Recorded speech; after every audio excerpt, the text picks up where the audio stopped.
رب ذوالجلال فرمائے چی یا ایوہ الذین آمنو اے دا ایمان خاوندانو بتاسو باندې روجې مقرر شوي دي فرض شوي دي لکه څنګه چې ستاسو نه مخکې خلکو باندې روجې فرض او مقرر وي رونو د رمضان المبارک روجې د هجرت نه تقریبا 1.5 کال پس 18 میاشتې وروسته د دې فرضیت راغلی دی او د رمضان د روجو د فرضیت نه مخکې نبی کریم صلی الله علیه و آله وسلم او صحابه دا به د عاشورې روجه نیوله او د ایام بیز روجې به نیولې هر میاشت کې 14 14 15 او د عاشورې روجه دا روجې دا فرض وي بیا چې د هجرت نه تقریبا 1.5 کال پس د رمضان المبارک روجې فرض شوې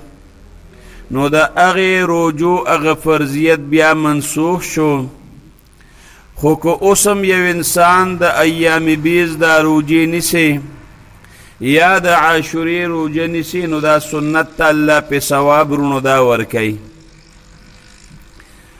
اوس د روجو دا فرضیت چې الله په دې آیات کې بیان کړو په عجیبه انداز چیرې دا روجې الله پاک فرض کړي دي په مؤمنانو بندګانو نو هسې نه چې د دوی په ذهن کې دا خبره راشي چیرې دا جوړې رب ذوالجلال موږ له څه سزا راکوي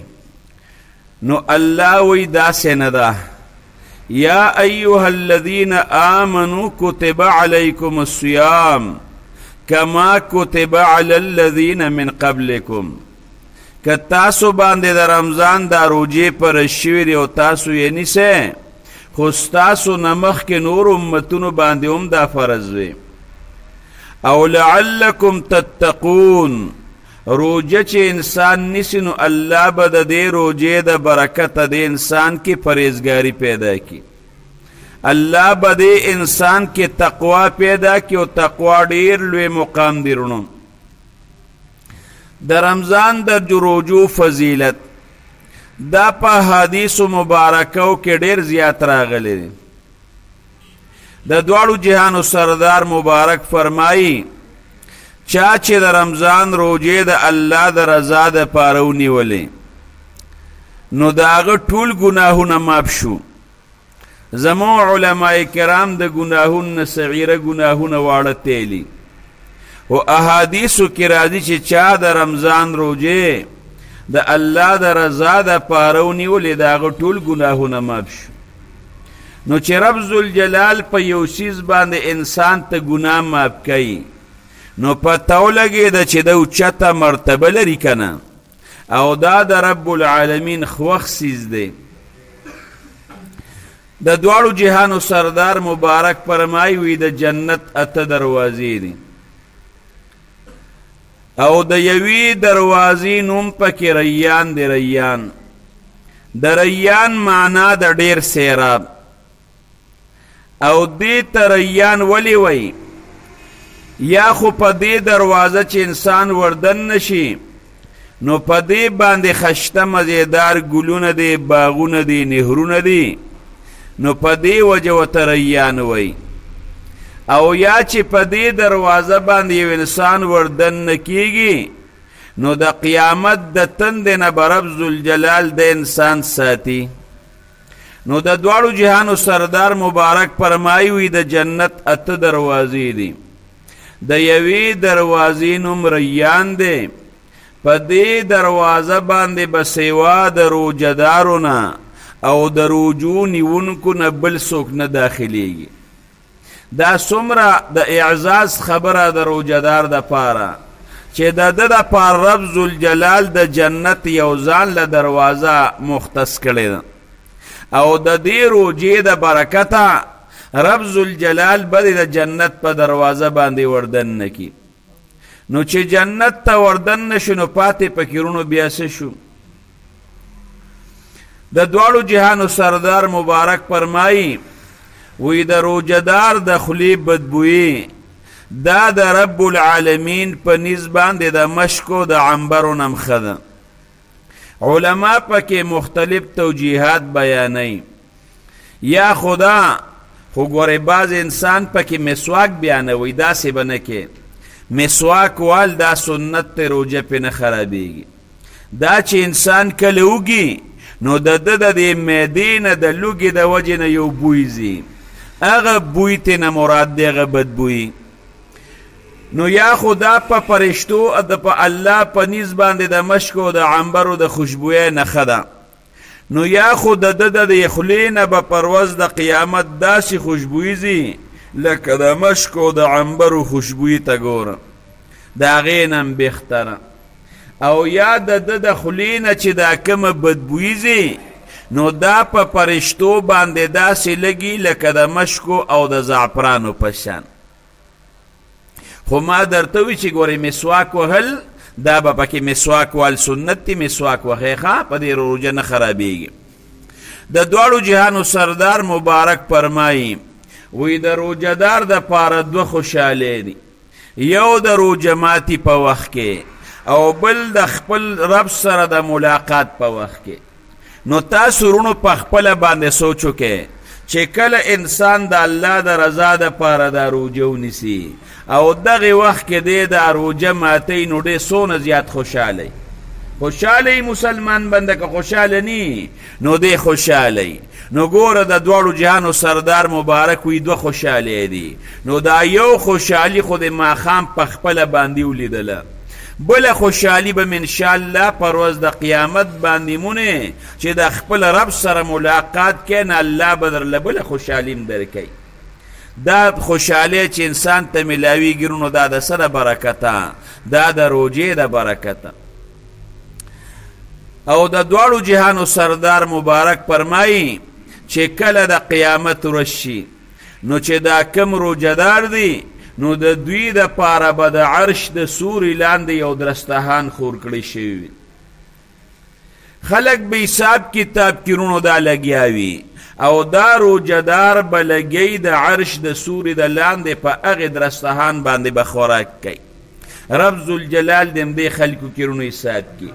دا څه وړه خبره نه ده، دا ډېره لویه د خوشحالۍ خبره ده.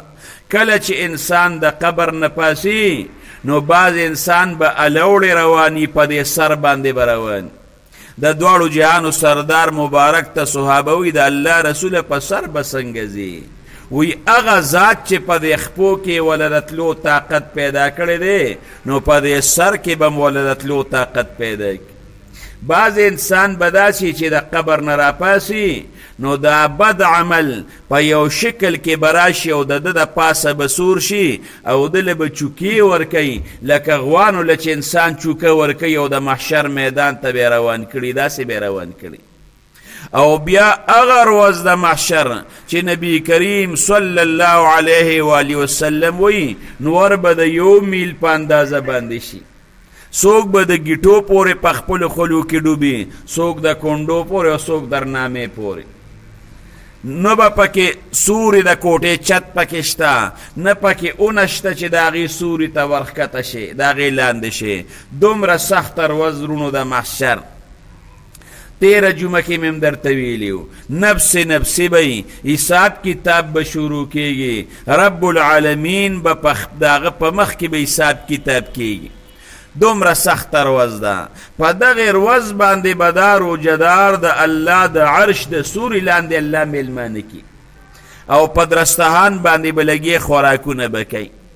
خلک به وایي چې دا لا کم خلک دی او دا څوک دی؟ موږ لا د حساب کتاب نه نویوزګار شوي او دوی لګیا دي په ارام او په قلار باندې خوراکونه کوي. اواز به ورته وشي چې دا هغه خلک دي چې دوی به روجې نیولې او تاسو به خوړئ. دا هغه خلک دي چې دوی به شپې شوګیره کولې او د شپې به د رب العالمین عبادت کو. نو دا هغه کسان دي. دا دوه ډلې، یو روجهدار، بل هغه خلک چې د شپې الله یادوي او الله عبادت کوي، نه هغه به د عرش د سوري لاندې خوراک کوي. الله دې په دې خلکو کې رونو حساب کړي. احادیثو کې نورم ډیر زیات فضایل د روژهدارونو دا راغلي دي چې یو انسان یو نیک عمل وکړي نو د هغې بدله کم نه کم رب العالمین یو په لس ورکوي، یو په 900 الله بدلې ورکوي، او د هغې نه په زیات هم الله بدلې ورکوي. او د روژې بدله سره نو د دواړو جهانو سردار مبارک حدیث بیانوي، حدیث قدسی دی. پاک پیغمبر مبارک فرمایي چې الله وایي چې انا اجزي به، د روژې دا بدله الله وایي دا به زه ورکوم. اوس ته وایه چې د ټولو عبادتونو بدله الله ورکوي، نو د روژې دا تخصیص پکې د څه وجې نه وشو؟ نورونو که سړی مونځ او دس کوي یا نور عبادات کوي نو په هغې کې داسې ظاهري حرکات او انتقالات شته چې هغې کې د ریا احتمال شته. روژه یو داسې څیز دی چې ته پې څوک نه خبری، تا نه څوک نه خبرېږي. که ته غسلخانه کې پټې اوبه وڅښې ستا بچي ستا نه ښځه نه خبرېږي، که ته پټ خوراکو کې ستا بچي ښځه ستا نه نه خبرېږي. په دې باندې یو الله خبرېږي، نو دا عبادت ستا الله ته معلوم دی. نو په دې وجه الله وایي چې انا اجزي به، د دې بدله به زه ورکوم. او بعضې علما وایي چې نه، د روژې ثواب دا ډېر زیات دی. نو چې ثواب یې زیات دی نو چې یو بادشاه غټ انعام ورکوي نو په خپل لاس یې ورکوي. نو ثواب د روژې ډیر زیات دی چې دا فرشتو ته هم نه دی معلوم. په دې وجه رب العالمین ځان ته نسبت وکړه چې د دې ثواب به زه ورکوم. بعضې علما فرمایي وی دا صیغه د مجهول ده، و انا اجزا به، الله وی د روژې بدله بس زیمه. چې کم انسان روژه ونیوه روژه نو دې انسان ته به رب العالمین دیدارونو دا نصیب شي. اوس د الله دیدار چې کوي نو دیدار به د الله کوم ځای نصیب کیږي؟ هغه به جنت کې د الله دیدار کوي. نو د دې نه معلومه شوه چې کم انسان روژه نیسي نو د دنیا نه به سره د ایمان نه ځي. ولې؟ ځکه چې د الله دیدار په جنت کې دی، نو جنت ته خو کافر نشي تللی، مؤمن به ځي که نه. نو دا ته معلومیږي چې دنیا نه سړه انسان سره د ایمان نه ځي، نو د دې روژې د برکته به ځي. او دان تینا معلومه شوه چې کم روژه دار دی نو رب العالمین به جنت ته ورداخلی. او جنت کې د خشته الله دیدار بار بار درته زه وایم. په جنت کې چې انسان او یا زره کاله خوشحالي تیره کړي او یا زره کاله د جنت دا خوشحاله چې یو سکند د رب العالمین دیدار وکړي د او یو زرو کاله خوشحالی به د انسان نه ایرې شي، الله دې نصیب کړي. او دا دیدار به د څه د وجې نه تا ته الله میلاویږي؟ دا د رمضان د دې روژو د وجې نه. د رمضان روژې خو څه کوي چې سړی ټول عمر روژه ونیسي او د الله دیدار پې درته نصیب شي، نو د ټول عمر روژې هم دا کمې دي. حضرت عائشہ رضی اللہ عنہ بڑے زیادتی روجی دی، عموماً با روجہ دا حضرت عمر فاروق رضی اللہ عنہ اکثر با دا عمر فاروق رضی اللہ عنہ روجہ حضرت عثمان رضی اللہ عنہ با اکثر روجہ چه پا کم رز باند عثمان رضی اللہ عنہ شهید کیده نو پا دغی روز باند حضرت عثمان رضی اللہ عنہ روجہ نو اغا صحابه کرام چه غوی تا اپا پاک پیغمبر مبارک پا دنیا کی دا جنت زیر ورکڑی دی. ابو بکر فی الجنہ، عمر فی الجنہ، علی فی الجنہ، عثمان فی الجنہ. پا دنیا کی دا جنت زیر ملو شوی دی. نو اغوی دا رمضان روجی خسکے چی نپلی روجی بیٹول مرنی ولی صرف اغا ایام منہی عنہو چه کمو که دا روجون من راغلی دا لکه د ایام التشریق دا روزه شوی د غټ اختر وشوه یا د رکوټ اختر وشوه د دغې څلورو پنځو ورځو نه علاوه دغه کې روژه نیول دا منع دي او د دې نه چې انسان علاوه نفلي روژه نیسي نو بالکل جایز دی. نو صحابه سره د دې دومره لویو مرتبو نرونو هغوی به فرضي روژې خو څه کوي چې نفلي روژې به هم نیولې. الله د رمضان دا میاشت په موږ او په تاسو په خوشحالۍ باندې او په عبادتونو باندې رونو تېره کړي. دا دوارو جهانو سردار مبارک فرمایی اولوه رحمتون دا اول رحمت تے اول روز رحمت شو دا اللہ را طرف نا پتا باندی رحمتون رازی رحمت شو و اوسطه معپرا او دا میانزی بیا رحمت معپرت تے و آخره عتق من النار او پدی اخیرنی کے رب ذوالجلال انسان دا جہنم دا اور نازادی. نو د جهنم د اور نه ازادېدلو دا سوړه خبره نه ده، دا به د رمضان د برکت نه تا ته حاصلېږي. او د دواړو جهانو سردار مبارک فرمایي وی چې کله د رمضان میاشت شروع شي نو وی د جهنم دروازې دا بندې شي او د جنت دروازې دا کولو شي او چې کم شیطانان دي نو دا وتړلی شي. بعضې احادیثو کې مرده راځي چې کم سرکشه شیطانان دي نه هغه وتړلی شي. ته وګوره که نه د نورو میاشتو په نسبت باندې په رمضان کې دا ګناه کمه ده. دا د رمضان المبارک هغه برکت دی چې د جنت دروازې د الله پاک کولو کړې، د جهنم دروازې د رب العالمین دا بند کړې او شیطانان د رب العالمین هغه تړلي دي. د هغوی هغه طاقت الله بند که چې تا اوس ګناه هغه وسوسه تا ته نشي اچولی. دا د رمضان المبارک د رجورونو د هغه برکت دی. نورم دا احادیثو کې ډېر زیات برکتونو د رمضان راغلی دی. حد په رمضان په برکت کې او د رمضان په ثوابونو کې نورم احادیث راغلي، خو بعضې خلک داسې هغه پېشمنې نه کوي. د دواړو جهانو سردار مبارک فرمایي تسحرو، پېشمنې کوي، فإن فی السحور برکه، په پېشمني کې پاک پیغمبر مبارک وی دا برکت دی. یو خو چې پېشمنیو کې د رسول الله مبارک هغه سنت تی ادا کړل، دویمه دا ده چې پېشمنیو کې نو چې دونه راپاسې د تهجد به مو کې، او بله دا ده چې خوراک دی وکړه نو په روجې باندې به بیا طاقت وي، طاقت او قوت به م درکوي، عبادت برونه کولی شي. نو پېشمنې برونه که بعضې خلک پکې ماښام کې خوراک زیات وکړي نو دومره خوراک یې کړي چې بیا د تراوو طاقت یې نه. رونو تراوی دا به پرېږدی نه. 20 رکعاته تراوی دا د عمر فاروق رضی الله عنه نه دا ثابت دی.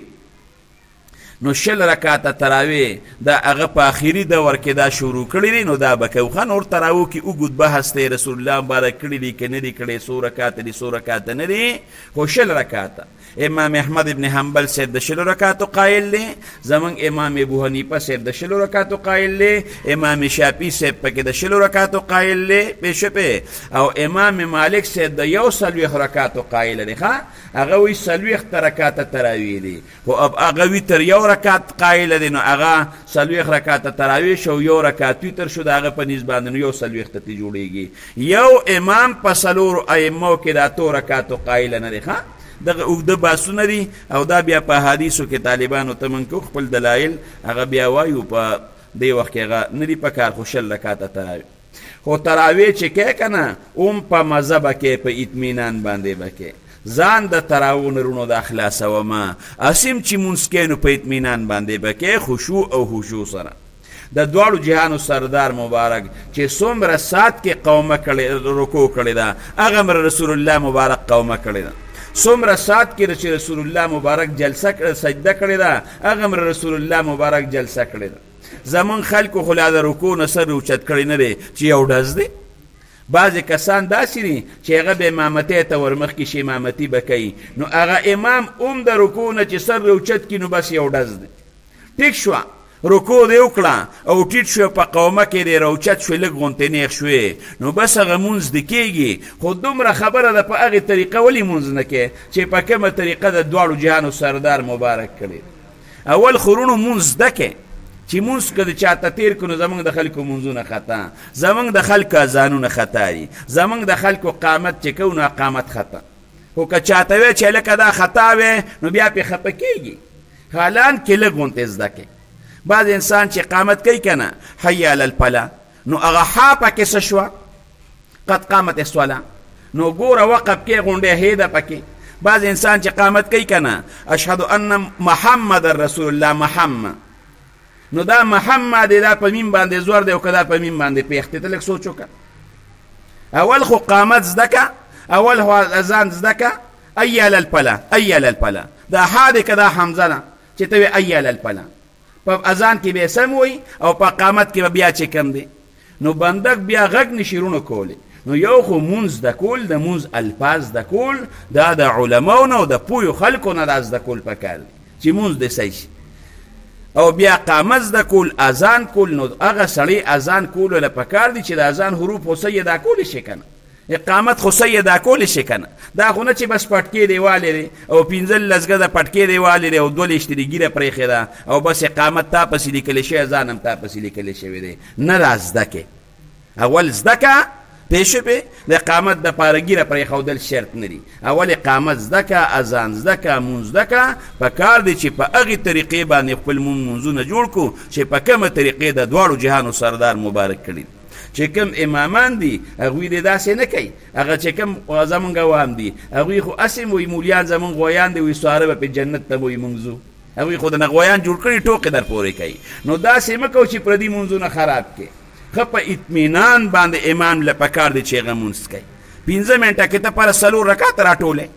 ځکه نه دا سورت فاتحه او دا التحیاتو دا لږ ته ماته داسې د مانځه نه بغیر تېر که چې دې 15 منټه کې وکړې ځه تیر که ځه بار د مانځه نه داسې په دې طریقه الله دې توفیق راکړي انشاءالله العزیز د مانځه مسایل به بیا که خیري پوره بیان کړو انشاءالله چې ته الله یې توفیق راکړي د الله په رحم باندې رونو هر څه کېږي خو مونځونه تراویح دا په صحیح طریقه باندې رونو دا کول پکار دي ښه اوس په رمضان کې بل لرو جماعتې ورکول دا ډېر زیات ثواب لري د دواړو جهانو سردار مبارک فرمایي وی چا چې بل لرو جماعتې ورکه او په هغه باندې وخوړه نو د ده دومره ثواب وشو لکه د هغه انسان چې څومره ثواب شوی دی دا نه چې د هغه د روجې ثواب به الله دلی ورکوي هغې کې کمې نه راځي خو دومره ثواب الله تعالی هم درکوي او بیا داسې نه ده چې په مړه خېټه وله ورکې یو کجوره دې کېږي کجوره ورله ورکه که دغه وستین نه کېږي د لسی یو ګوټ ورله ورکه رب العالمین تعالی په دې باندې هم دا ثواب درکوي رونو هر کال دا خبره کوم ویم د هر شي خپل سیزن وي خپل او دا د عبادت میاشت او دا د عبادت سیزن دی ګوره په دې روژه کې وګوره که نه د منیارۍ والاته وګوره چې کله د کوټې اختر دغه ورځې شپې نږدې شي که نه نو د شپې هم دی په دوکان کې ناست دی وایي دا زموږ سیزن دی چې کوم انسان سپلی جوړوي نو شپه ورځ دی ناستی وایي دا زموږ سیزن دی چې کوم درځي دی نو شپه ورځ هغه ناسته وایي دا زموږ سیزن دی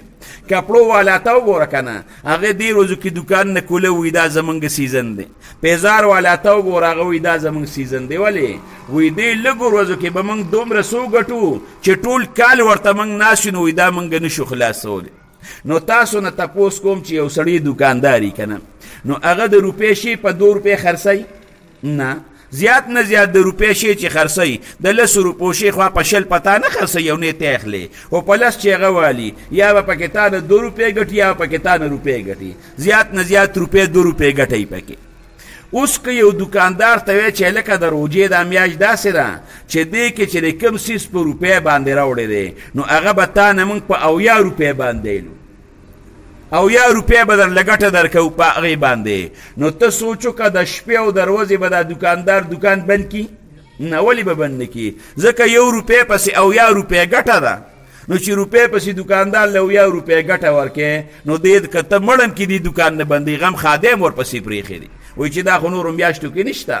نو د دواړو جهانو سردار مبارک فرمایي وی په رمضان المبارک کې چې څوک یو فرض وکړي نو الله پې د او یو فرضو ثواب ورکوي او په یو نفل باندې رب چې نفل عبادت وکړي نو الله پې د فرضي عبادت ثواب دا درکوي نو ګور او یا په سوا او په یو په یا ثواب دا د رمضان نه بار هوته نشي ګټلی که نه نو دا د عبادت سیزن د عبادت لنډه خبره ده هیڅ پته نه لګي چې آینده رمضان کې به موږ جمدیو که موږ به مړو هیڅ پته نه لګي په دې رمضان کې په رب العالمین باندې رونو ځان وبخی ګورې د دواړو جهانو سردار مبارک اوږد حدیث دی صرف دا یو جمله ته ویم پاک پیغمبر مبارک چې کله د منبر په لومبۍ پوړۍ باندې قدم کېښود نو د دواړو جهانو سردار مبارک وی آمین په دویم یې ویو په دریم یې بیا آمین ویلی دی صحابو ته تپوس وکړه د الله رسوله د آمین دی ولې وی جبریل امین راغی او هغه ووی چې هغه څوک د هلاک شي چې د رمضان المبارک میاشت په ده باندې تیره شوه او په دې کې د ده بخښنه او معافرت نشو نو دی د هلاک شي وی ما وی چې آمین نو چې څومره فرشتې دي په ټولو کې مقربه فرشته دا جبریل امین دی او دواړو جهان ټول پیغمبران مستجاب الدعوات دي او بیا زمون ښکلی پاک پیغمبر مبارک د هغه دعاګانې او خیرې هم دا قبلیږي نو جبریل امین دا خیری کړی دی او د دواړو جهانو سردار مبارک پاغي باندې امین ویلی دی د ټولو نه اوچت پیغمبر هغه امین ویلی او ټول نه مقرب فرشتي خیری کړی دی نو د هغې انسان نه سپیره انسان او بدبخته کم دی چې په ده د رمضان میاشت تېره شو او د بخښنه پکې ونه شو نو زمون خلک پېشمني خو د ژمي موسم دی خوراک پکې کېږي نو دومره خوراک سړی وکړي که نه چې خوراک زیات کړي نو بیا بنده له خوب ورځي نو د سار هغه مونځ خو صاحب هغه په هغې کې پاتې شو هلته یو پوچې نیمه ګنټه مخکې را پاڅېدلی خواري دې کړی پېشمنۍ دې کړی دی که نه نو د سار هغه فرض مونځ خو پکې درنه لاړ نو بیا پېشمني له انسان را پاڅېدلی هلته ته وایه چې ټوله شپې شوګي را کړې ده نو بیا د غرمې هغه مونځ د ماسپښین هغه ته د غرمې په خوب کې لاړه نو بیا به عمرزو بازار ته هم پکې چکر وال غواړي اچار به هم پکې اخیستل غواړي او روژه ماتې به هم راوړل پکې غواړي پوه شوې نو د مازدیګر هغه مونځ خو زمونږ د پښتنو نه په عمرزو په بازار کې روڼو لاړ نو بیا خو ماښام اوږده ورځ د روژه نیولې ده که نه نو چې ماښام یې بیا کښېنې که نه او خپې ترې راتاو کې نو دومره شی خوري که نه چې بیا د لمانځه طاقت نشته نه ماښام هغه مونځ هغه د نو په روژه ماتې کې لاړه او بیا د خېټه ډمامه ده وایي مورې مړ شو دا خېټه به راله څوک لکومږي لږه به دې خوړه که نه یو ماشوم نه هغه به وي وایي مورې ودادم وایي مورې ودادم وایي مورې ودادم جړلې نو او ودادم ودادم پلار به م ګرځو مور به م ګرځو چا به وله څه ورکول چا به څه ورکول او څوک یې په خبره پوهېدل نه و ماشوم کړکې وایي چې ودادم ودادم یو مشره ښځه وایي د وړو په خبرو باندې واړه پوهېږي نو یو بل ماشوم ولا راولې چې هغې په جبه پیږي نو چې بل ماشوم یې راوسته دی وایي مورې ودادم وایي مورې ودادم هغه بل ماشوم ورته وایي لږه به دې خوړه چې نه دا دی لږه به دې خوړه چې نه دا دی نو مور او پلار ته یې پته ولګېده چې شی یې زیات کړی دی نو زمون خلک هم ماښام دومره خوراک وکړي که نه چې دا دیدلي بیا وله خېټه مګل غواړي چې څوک بوله دا خېټه مبارکه ومږي نو چې خوراک دې زیات وخوړه نو ته بیا تراویح کولی شي ختم خو پکې لا پرېږده کم دی کې تراویح بیا کولی شي نو مهرباني وکړې خوراک لږ کم پوه شوې که نه په اندازه خوراک او عبادت نو دغه پنځه مونځونه یې غم دنه پکې لاړ نو چې په دې رمضان کې د په رب باندې ځان ونه بخو نه الله باندې به اخر ورونو مونږ ځان بخو کله د رمضان د روجې دا به ادب کوو د رمضان د روجې به ورونو د احترام کوو کتابونو کې واقعه لیکلې د عبرت لپاره یو سړی مجوسی دی نو د هغه زوی د مسلمانانو په مخ کې باندې خوراک کو او چې د روژه یو سړی روژه ده نفلي روژه هم ده نو د هغه په مخ کې خوراک نه دی پکار نو د هغه په مخ کې باندې خوراک کو نو دا مجوسی د خپل زوی ورټه چې ته د رمضان د دې میاشتې دومره قدر نه کې دا خو د مسلمانانو محترم او د عزت میاشت ده او د دې خپل زوی نه یو څو څپېړې وښکلې هغه زوی یې و د رب العالمین شان ته ګوره چې عالم فرمایي وي دا مجوسی خو مجوسی و خو په دې زړه وي ډېر زیات مې د سترګو نه ښه راغی چې وګوره مجوسی دی او زموږ د رمضان د میاشتې قدر او ادب یې وکړه ارمان چې د ایمان دا نعمت ته الله دله ورکړی وي د الله شان ته ګوره چې یو هفته تېره شوه نو دا مجوسی وفات شو عالم وایي دی مې په دې نظر کې اورېده راوړېده چې وګوره زموږ د رمضان د میاشتې دومره احترام کو چې زوی یې یو څو رقم و او دی ګوره دنیا نه بغیر د ایمان نه لاړ وي په دې باندې خفه وی دا الله شان دی اوس د شپې خوب وینمه وی دا مجوسی مې په خوب کې او د په جنت کې ګرځي راګرځي اوس چې کم انسان مؤمن دی هغه به جنت ته ځي کافر خو جنت ته تللی نشي وی ما ورته وی چې ته خو مجوسی او ما خو په جنت کې ولیدلې وی ما ته یې وی که ستا یادي نو هغې زما زوی ستاسو د رمضان د میاشتې احترام نو کړی د مسلمانانو مخکې جهرن او په ښکاره خوراک کوو نو هغه مې یو څو پړقه وو نو چې کله زه مړ کېدمه نو د مرګ نه لږ غونتې مخکې رب ذوالجلال د ایمان دا نعمت ماته د هغې په برکت باندې راک او کلمه د شهادت مې وي نو چې کلمه د شهادت مې وي مسلمان شومه لږ وخت پس هغې پسې مړ شومه نه مې څه روجې نیولې او نه مې مونځونه کړي دي او نه مې زکاتونه ورکړي او نه مې حجونه کړي دي هېڅ عبادت مې نه دی کړی بس وفات شومه او دا د نیغ جنت ته دار عالم نو چې کافر د رمضان د روجې رونو احترام کړی دی الله د ایمان غونتې نعمت ورکړی دی نو موږ به هم د رمضان د روجې قدر کوو د روجې به احترام کوو جنګ جګړې فضول خبرې دا عیبت دا به بلکل په رمضان کې دا نه کوو یو خبره د وخت هم داسې دی چې تقریبا برابر کېدو والا دی د صلات تسبیح د مانځه خبره به پکې وکړم د صلات تسبیح دا منځ دا په احادیثو کې دا راغلی دی اگر چې د احادیثو کې چې دا کم سندونه دي نو خیر هغې کې خبره نه کوو ځکه چې کم ضعیف حدیث راشي نو هغه هم په فضایلو کې دا کافي دی او دې حدیث ته بعضې علماو حسن حدیث هم ویلی دي نو د دواړو جهانو د سردار مبارک ته د حضرت عباس رضی الله عنه نبی کریم صلی الله علیه و آله وسلم هغه ته یا عباسو او بیا ورته یا عمه ای عباسه ای زما تره وایي زه تا ته یو داسې سوزنو ښیم یو عطیه درله درنه کم یو منحه درله درنه کم یو داسې سیز درته ونه ښیم چې د هغې په وجه رب ذوالجلال ستا اولني او اخیرني ګناهونه مات کړي د هغې په وجه باندې رب ذوالجلال ستا نوې او زاړه ګناهونه مات کړي د هغې په وجه باندې رب ذوالجلال ستا واړه او غټ ګناهونه مات کړي د هغې په وجه باندې رب ذوالجلال ستا هغه ګناهونه مات کړي چې تا قصدن کړي دي او که دې قصدن نه دي کړی چې قصدن دي کړي دي او که نه قصدن دي نه دي کړی دی مات کړي د هغې په وجه الله پاک ستا هغه ګناهونه مات کړي چې تا ته یاد دي او که تا ته هیر دي ګوره لس قسمه ګناهونه یې ورته یاد کړل او بیا ګوره د دواړو جهانو سردار مبارک یې د مانځه ته شوق پیدا کوي نو چې الله دې رکوټي ګناه معاف کوي او لوی هم پرې معاف کوي مخکینی ګناه دې پرې معاف کوي اخیرنی دې پرې معاف کوي الله دې د په هغه یاد هم درته معاف کوي ګناهونه چې کم درته یاد دي او کم دې نیر دي کم دې په قصد کړي دي کم دې په خطا کړي ټول درته الله معاف کوي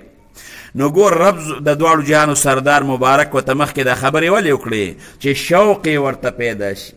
او تره پاک پیغمبر مبارک فرمایي العم سن و به تره د پلار په ځای دی نو پلار او تره ته چې سړی شی ښیي ورکوي نو ښه شی ورکوي او ښه شی ورته ښیي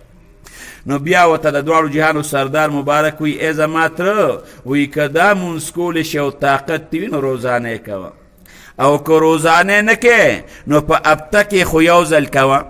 او که په هفته کې هم یو ځل نه کې نو په میاشت کې خو یو ځل کوه او که په میاشت کې هم نشې کولی نو کال کې خو یو ځل وکړه که نی نو په عمر کې خو یو ځل وکړه که نه نو بیا ورته د دواړو جهانو سردار مبارک د صلات تسبیح طریقه وښوله مختصر طریقې ترونو د صلات تسبیح دا وکشه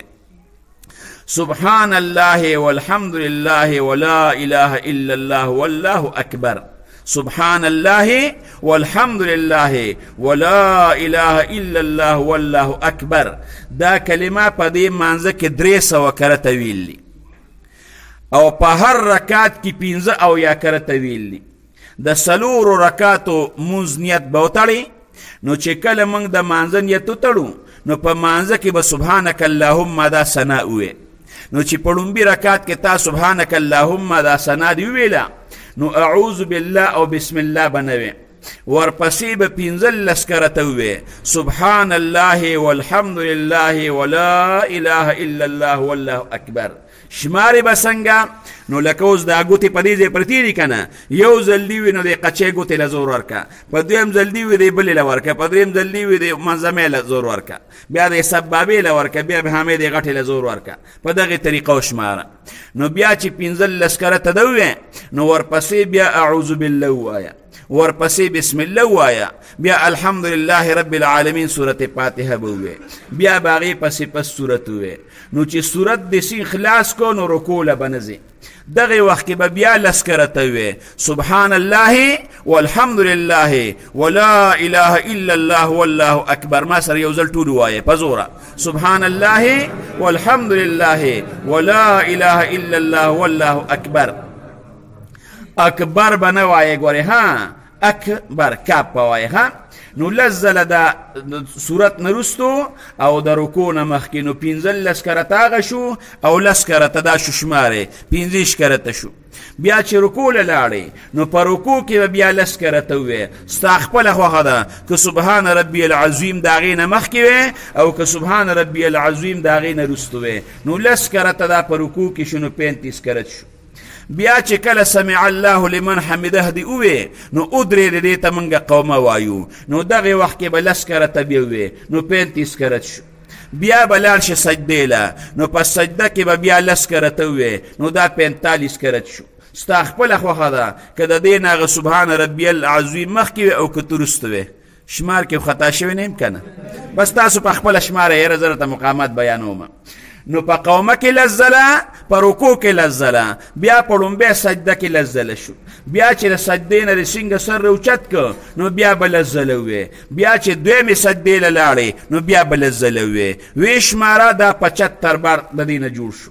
او چې کله دویم رکات ته راوچت شوې نو په دویم رکات کې خو په تا باندې ثنا شته دی نه ثنا پکې نشته نو اعوذ هم پکې نشته نو بیا به سبحان الله والحمد لله ولا اله الا الله والله اکبر دا 15 کرته وې بیا په بسم الله وایه بیا سورت فاتحه بیا سورت اوم اقا شان د رکوع نه مخکې او د سورت نه پس به بیا لس کرته وې دا په لومبي رکات کې چې په کومه طریقه وي که نه نو په دویم رکات کې هم په دغې طریقه باندې وي او چې کله په قاعده باندې کېناستې په لومبي قاعده کې هم نشته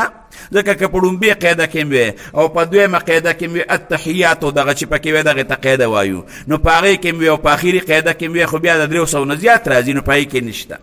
هکه یو ځای کې تا نه ایر شو نو که یو ځای کې در نه ایر شو نو بل ځای کې ووایه که نه مثال به درله درکم اوس تا نه په دغه کې ایر شو په قومه کې در نیر شو رکوع کې 60 ځله ووایه یو سجده کې در نیر شو بله سجده کې چې کوم دی بیا 60 ځله ووایه او که خطا شوې په دې مانځه کې او سجده سهوه دې کوله نو چې کومې د سهوې سجدې دي نو په هغې کې به یې نه وې ښه ځکه چې د سهوې په سجدو کې هم تو وې نو بیا د 300 کرتو نه دا بیا زیاتېږي دغه د 300 په اندازه دا په مانځه کې ویل دی نو وروڼو روزانه الحمدلله مسلمانان زموږ چې کوم دی په عبادت کې تکړه دي پښتانه خو بیا الحمدلله ډېر تکړه دي الله د قبول شوی عبادت توفیق موږ تاسو ټول له راکړي نو صلات تسبیح چې بالکل پرې نه دی چې لاړ شي خپلو زنانو ته مخایې الحمدلله دا زنانه دا په عبادت کې دا ډېرې زیاتې تکړه دي او چې کوم ګاونډیان دي غریبانان دي نو هغوی سره دا روژه ده هغوی سره هم پکې امداد وکړې داسې نه چې په خپله خو د بچي ماړه دي او غریب ګاونډي دي هغه وږي دی هغه کار هغه روژه مات هم نشته نو د خپل وس مطابقه هغه چې کوم غریبانان دي نو هغې سره امداد وکړې ټیم پوره دی او د روژې میاشت ملګري هم دغه دي نو نور چې کوم د روژې هغه مسایل مې هېر شو ملګري تنګېږي خو نه زه به داسې زر به پیرونو ورتېر شم داسې مختصر غونته ځکه چې بله جمعه د بیا راځي ګوره که د روژې دپاره خو یو نیت ضروري دی نیت نو که یو سړي نیت نو کړی که نه او ټوله ورځ دی خوراک هم ونه کي څښاک هم ونه کي بیبي ته هم نږدې نه شو هغه چې روژهدار په کومه طریقه روژه نیسي هغه شانتې ناره تېره کړه بلکل روژه نه کېږي د روژې دپاره نیت ضروري دی نیت دا نه چې ته په خولې باندې وې پړه کې راوله چې سبا زما روژه ده بس که د په خولې دې ووي که دې ونه وې که د رمضان دې ورسره وي که دې ونه وي دا رمضان میاشت هم دغه روژه ترې نه مراد ده او زمونږ پښتانه خو چې پېشمني لې راپاسي خو د روژې په نیت باندې راپاسې که نه نو بس پړه کې نیت کاکي په خولې باندې وی نو په خولې باندې ووایه او بصوم عد نویت من شهر رمضان په خولې باندې ویلی شي اوس یو خو د روژې دپاره نیت ضروري شو بعضې وخت کې زمونږ خلک خوراک سره بلد دی نو که کم انسان په هیره باندې خوراک وکړه یا په ایره باندې څښاک وکړه اگر که په مړه خېټه باندې یې ولې نه کړې په دې باندې روژه نه ماتېږي که بار یو انسان په ایره باندې خوراک وکړو هم پرې روژه نه ماتېږي ښه که یو انسان خوراک کو او تولید نو ته به ورته یادې که به نه یادې نو که دې تکړه او طاقت یې په روژو نیولو شته نو یادول ورته ضروري دي او که داسې کمزور یو که نه نو مه یادوه ورته پرېږده چې ځان موړ کړي بیا هغه ته بیا یادولو ته حاجت شته دی نه بعضې وخت انسان مسواک وایي خوله دې وینې شوه وینې دې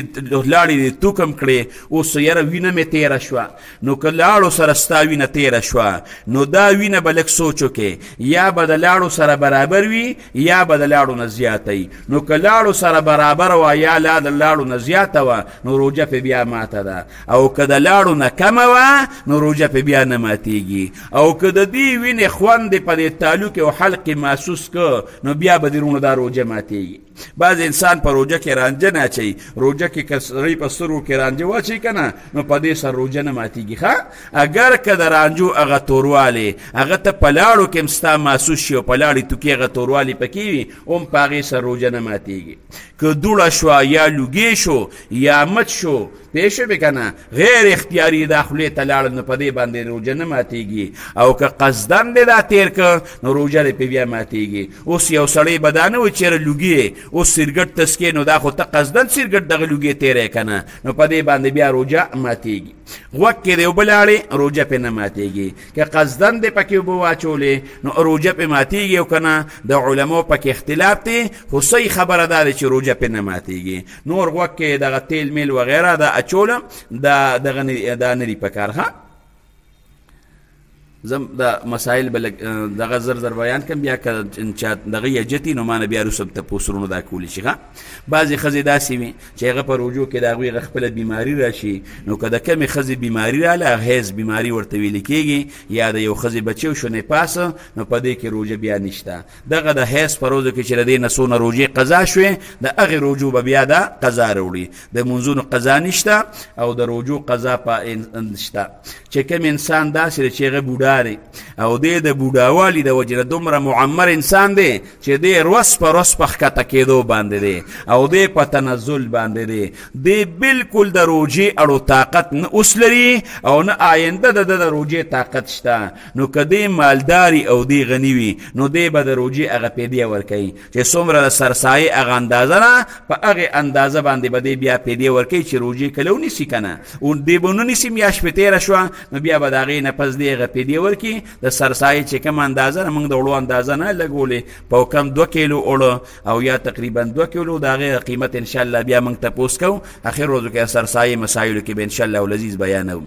نو دا هغه انسان چې ما درته وی معمر دی او مالدار دی او دی اوس روژې اوس نیوي شي نه وروستو نیوي شي نو دی به بیا پیدې ورکړي او که فرض که مثلا داسې شو چې په روژو نیولو یې طاقت پیدا شو نو بیا به وروستو دی روژې ونیسي او که طاقت یې پیدا نه شو نو به چې پیدې ورکړه نو رب ذوالجلال د ده په دې باندې د غاړه پې رب ذوالجلال د ده په دې باندې نه بندوي نور هم د روژې مسایل د 20 منټه د پاسه شو نو که بیا چاته دغې نو ما نه بیا تپوس وکړې ښه د وکړې یا الله موږ د خپل قهر نه وساتې الله موږ د خپل عذاب نه وساتې الله د دواړو جهانو خیر راله پروردګار راکړي الله د رمضان دا میاشت دا په موږ باندې په عبادت باندې پروردګاره تېره کړي الله زموږ ګناهونه پکې پروردګار وبخه الله د عفو قلم پې راکاږه یو ماشوم را زمونږ یو جی ښه جی یو ماشوم را زمونږ یو استاذ دی او زمونږ ډېر زیات محترم دی ډېر زیات نیک سړی دی او د ټول کور هغه دینداره دی د هغوی یو ماشومه د هغه بیماره ده دعا ورته وکړي چې رب ذوالجلال وله کامله شفا ورکړي الله دا ماشومه پروردګاره جوړه کړي الله ته یې جوړه کړي الله روغ صحت یې پروردګاره نصیب کړي الله ته غټ غټ کارونه پروردګاره کولی شي یو بیماري بوتل پکې پروردګاره تا ته سي الله کامله شفا وله ورکړي الله چې څومره کسان بیماران دي سره زما چا کې بیماری وي الله مونږ ټول له پروردګاره کامله شفا راکړي الله چې څوک وفات شوي پروردګاره د هغوی مغفرت نصیب کړي د معدې د حامده یا ستر اقبال لاله وفات شوي دعا ورته وکړي الله د هغه مغفرت نصیب کړي زمونږ د دې بدرهیلو د کندي د انات خان استاذ هغه وفات شوي هغه ته هم دعا وکړي الله دې مغفرت نصیب کړي او د دغه رنګې د دې پهلوانانو کندي د دې نواز خان لاله هغه تره او والد صاحب وفات شوي دعا ورته وکړي الله دې مغفرت نصیب کړي چې څومره کسان وفات شوي الله د ټولو مغفرت نصیب کړي او موږ او تاسو له رب ذوالجلاله د خپل عبادت لپاره اوږد عمرونه راکړي الله مونږ دینداره کړي الله زموږ زنانه دینداره کړي پروردګاره زموږ بچي دینداره کړي او چې چا پکې ختمونه شروع کړي الله ختمونه په خیر باندې پروردګاره سرته ورسولی کړي او دا چې څومره مشران ناست دي الله دې ټولو له د عبادت توفیق ورکړي چې دا څومره ماشومان دي الله دا ټول بوډاتوب ته پروردګاره ورسولی کړي خپل مابین کې الله د اتفاق او اتحاد زندگی نصیب کړي الله که زمونږ زړونو کې کینې وي بغضونه وي حسدونه وي الله زمونږ اعمال ضایع کوي موږ ته تاوان دی الله زمونږ د زړونو نه پروردګاره بغضونه او کینې او حسدونه پروردګاره لرې کړي او زمونږ اعمال پروردګاره ضایع کول نه وساتئ او خپل مابین کې پروردګار د اتفاق او اتحاد زندگی نصیب کړي زمونږ مدرسه روژه کې پکې کار روان دی پلسترې پکې روانې دعا ورته وکړي چې الله په خیر باندې سرته ورسولي کړي الله خیر وخت په خولې دا کلمه روانه کړي لا اله الا الله محمد